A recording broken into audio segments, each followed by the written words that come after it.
Estamos de retorno en RCN Noticias El Estelar. Continuamos con la sección de propuesta política. En esta oportunidad tenemos a Hugo Suazo. Él va en la casilla 140 del Partido Libertad y Refundación en el movimiento Fuerza y Esperanza Fe. Le damos la más cordial bienvenida, Hugo. ¿Qué tal? Mucho gusto. Buenas tardes, Yasmín. Bienvenido, Hugo. Vamos a hablar acerca de varias de estas propuestas de campaña que usted trae. Son varias, bien definidas y sobre todo que se pueden llevar a cabo. Sí. Buenas tardes a toda la audiencia, ¿verdad? Es un placer. Soy Hugo Suazo, ingeniero de profesión. Tengo ciertas certificaciones, diplomado en educación superior.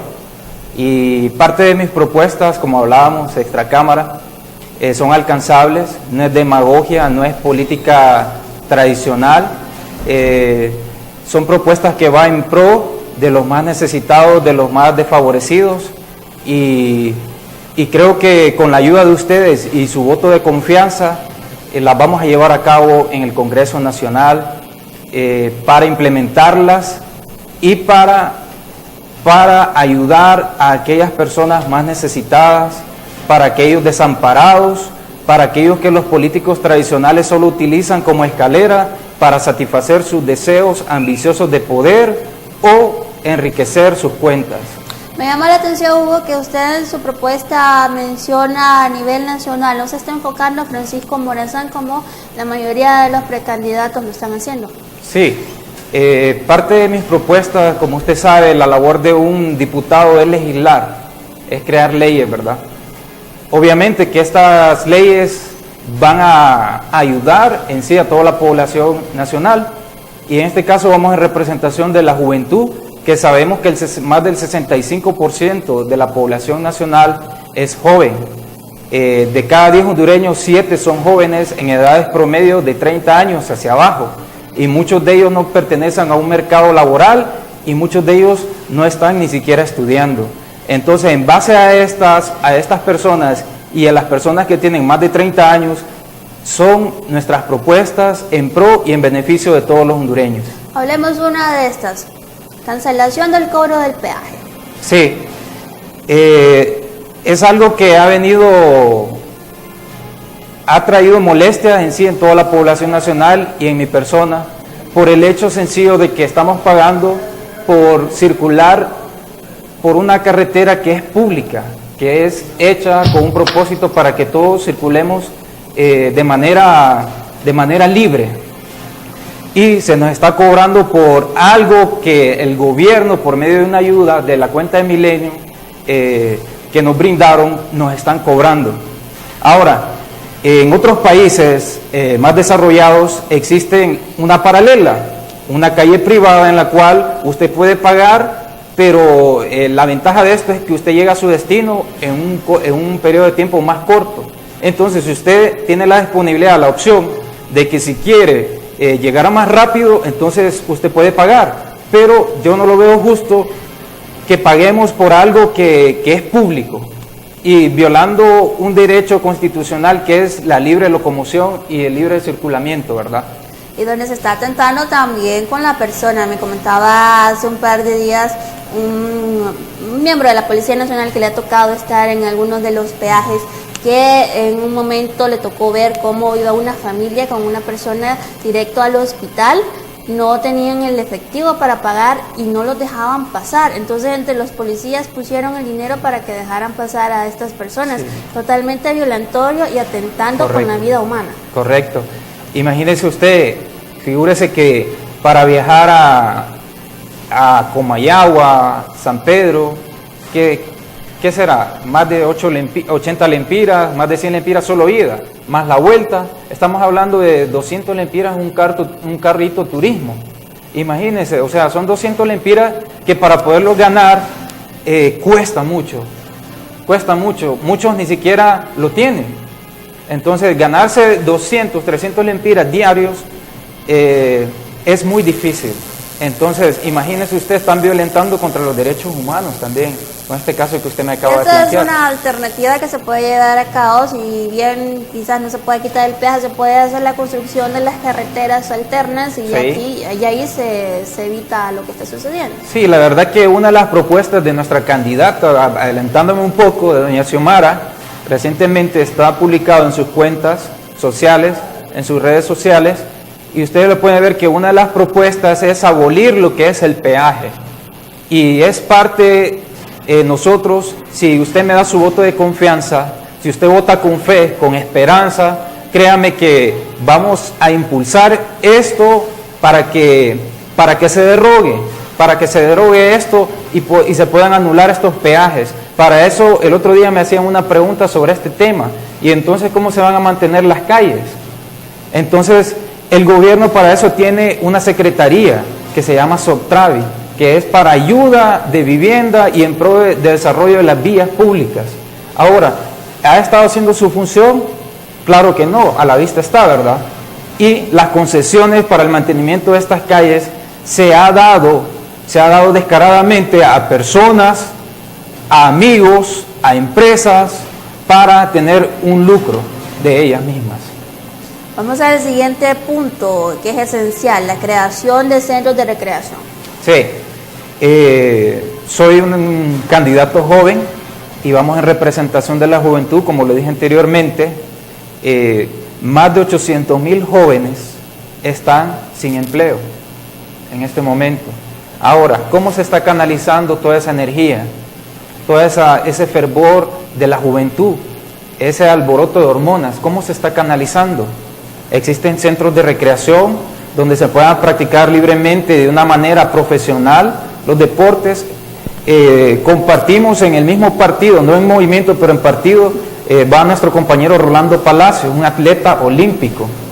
Y platicábamos el otro día que no hay apoyo hacia la juventud en base a lo que es el desarrollo del deporte. Y por eso yo soy amante del fútbol, pero no vemos un abanico más amplio de deportes como en otros países. Cuando vamos a un evento olímpico es poca la representación que tenemos, porque no tenemos, tal vez tengamos el material, tengamos las personas adecuadas, pero no han sido formadas. Otra cosa, cuando un deportista ya sale de su periodo, de su vigencia como deportista, me decía él, estas personas no tienen apertura, se van a hacer nada. Entonces, estas personas no las podemos mal utilizar, no las podemos desechar. Entonces, los podemos utilizar como entrenadores certificados para entrenar a muchos jóvenes en los distintos barrios y colonias. Interesante punto el que nos plantea Hugo Suazo. Antes de continuar, Hugo, le hacemos mención de la precandidata Vilma Zúñiga. Ella es precandidata en el Partido Liberal de Honduras, Movimiento Nueva Actitud, que su lema es "Síganme los buenos". Ella va en la casilla número 29. Le repetimos, la abogada Vilma Zúñiga del Partido Liberal de Honduras, casilla número 29. Y un tema, Hugo, que es esencial en la hondureñidad y que se deja en el olvido porque a los gobiernos le favorece tener un pueblo que no se ha educado, precisamente la educación. Sí, fíjese que yo he servido a Dios desde los 18 años, tomé esa decisión y le he servido en los ministerios de jóvenes, en grupos de crecimiento, en grupos teatrales, coreográficos y de alabanza. De hecho, le estoy sirviendo a nuestro Señor en el ministerio de alabanza y de vez en cuando compartimos la palabra. Y hay un pasaje en la Biblia que me gusta bastante que dice: el pueblo perece por falta de conocimiento. A la clase alta, a los oligarcas, a la clase política, les interesa que el pueblo esté en ignorancia, que desconozca ciertas cosas, que no tengan esa luz del conocimiento en ellos, porque así ellos pueden manipular a la gente. Entonces, yo he trabajado muy de cerca con lo que es el magisterio y conozco la situación actual, las falencias que tiene el sistema educativo, si es que le podemos llamar, porque realmente está en decadencia el sistema educativo. Vemos, yo no sé si usted recuerda, cuando yo estudiaba en el colegio, solo era una recuperación, y ahora son un montón de recuperaciones. Entonces, ¿qué calidad educativa podemos presentar? También cuando se va a hacer el examen de admisión a la universidad, es una traba para que este joven no pueda entrar y se pueda superar. Entonces, ¿qué pasa con esos jóvenes? ¿Qué pasa con esos jóvenes que no pertenecen a un mercado laboral? ¿Y qué pasa con la gente? Necesitamos educar a la gente para tener un desarrollo. Vemos países desarrollados como Islandia, que tiene 0% de analfabetismo. Vemos que no existe 0% de crimen. Y vemos que tienen, uno de los que ellos manejan más es la lectura, así como otros países. Entonces, aquí sí lo podemos hacer. Solo somos como 8 millones y pico de personas. Entonces, ¿por qué no podemos desarrollar un sistema educativo en base a las necesidades, un sistema educativo científico en base a cada comunidad, a tecnificar los países desarrollados antes de llegar al desarrollo? Primero se industrializaron, empezaron a producir. Ahora, ¿qué producimos nosotros? El año pasado, a finales del año pasado, vi un reportaje en las noticias y decía que Centroamérica exportaba en agricultura hacia los países de Oriente 320 millones de dólares y que importábamos en tecnología 1.200 millones. Si usted ve, es un desfase muy grande. Ahora, los hondureños estaremos capacitados solo para producir agricultura, legumbres, frutas. Yo digo que sí. Cuba, que hace poco salió de un cierre, salió de un hermetismo y entró a un mercado global, ya están ensamblando dispositivos móviles como tablet y computadoras. ¿Y qué de ciencia tiene eso? No tiene nada de ciencia. O sea, usted ve una máquina de marca, una computadora, una PC de marca, y lo que hay internamente son piezas de distintos fabricantes. Entonces, sí lo podemos hacer aquí en Honduras, tecnificando y capacitando los colegios, que los colegios sean técnicos. O sea, se está produciendo un montón de bachilleres. ¿Para qué? Se está produciendo un montón de peritos mercantiles. Sí, se debe manejar. Pero, ¿por qué no producimos más técnicos agropecuarios? Y que no tengan que venir aquí a sufrir a la ciudad, sino que hay que hacer estudios científicos en base a las necesidades de cada comunidad. Si usted ve, no nos vayamos muy lejos, municipios como Curarén, Alubarén y San Miguelito viven en una pobreza extrema. Hay que estudiar qué se puede producir ahí y tecnificar, que los colegios ya no solo sean de formación, sino que sean de producción. Que esta mesa que podemos ver acá, la podamos fabricar acá. Que no solo lleven la materia prima y luego importemos a un costo más caro. ¿Sí? Entendimos muy bien, Hugo Suazo, su punto de vista. Quiero hacerle una pregunta. Ya estamos cerca del proceso electoral interno y pensando ya en noviembre, ¿está listo Libertad y Refundación? ¿Está lista lo que vendría siendo la alianza para hacerle frente a lo que es el actual presidente? Sí, hay un dicho que mi papá fue militar y ellos tienen un lema que dice, listo, siempre listo. Nosotros estamos listos y no le tenemos ningún miedo a Juan Orlando Hernández. Nosotros se formó la alianza para romper lo que es el fraude electoral, y sabiendo que también hay un lema que dice que en la unidad está la fuerza. Y todo esto en pro y en beneficio de aquellos más necesitados, de aquellos que están olvidados, de aquellos que no tienen hoy para cenar. Entonces, con este sentido nace la alianza. Y si usted lo ve desde el punto de vista, hay otro lema que dice, el poder absoluto corrompe. Y vemos a un candidato de gobierno que hoy nos gobierna y tiene polarizado y tiene controlado todos los entes y todas las instituciones. Entonces, el poder absoluto corrompe y daña.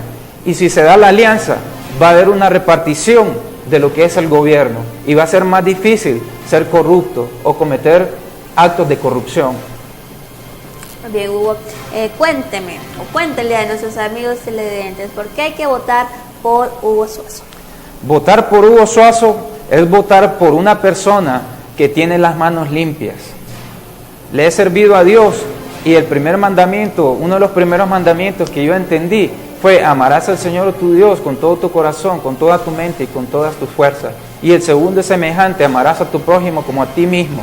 Entonces, mi misión primeramente es con Dios y por lo tanto es con los más desprotegidos, con mi prójimo, que en este caso son mis próximos, aquellas personas olvidadas, aquellas personas que no cuentan con un empleo, aquellas personas que no tienen acceso a la salud, a una salud digna y de calidad. Vemos un sistema de salud precario, desde hace 30 años es el mismo, o quizás en peores condiciones.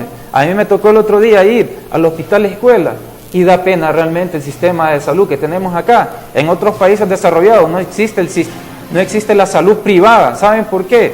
Porque la salud pública es tan buena y es de tanta calidad que no hay espacio para que haya una salud pública. Entonces yo le hago la pregunta, y le hacía la pregunta a una amiga el otro día, y le decía: ¿a usted le gustaría tener una salud así como que usted entra al medical center y lo atiendan así y que tenga la mejor atención?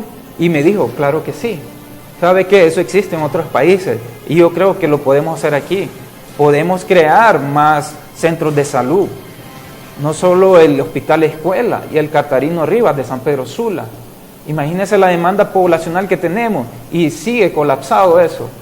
Es más, saquean los pocos centros y malversan los fondos para campañas políticas y para fines macabros. Sí, por eso porque vota tienen por Hugo sus Suazo. manos limpias. Correcto. Hugo Suazo, ¿Casilla? No tengo casilla 140.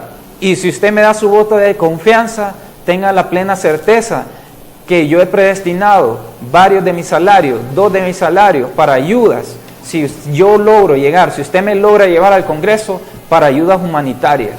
Bueno, ya lo escuchó, y si ya el Congreso Nacional lo vamos a estar monitoreando, sí, para ver si cumplió esa propuesta de sus 2 salarios a entregarlo a la población para ayuda humanitaria. Le agradecemos mucho, Hugo, le deseamos muchos éxitos. Amigos televidentes, vamos a ir a una breve pausa comercial. Cuando retornemos, Mario Gómez tiene un resumen del acontecer nacional. Gracias.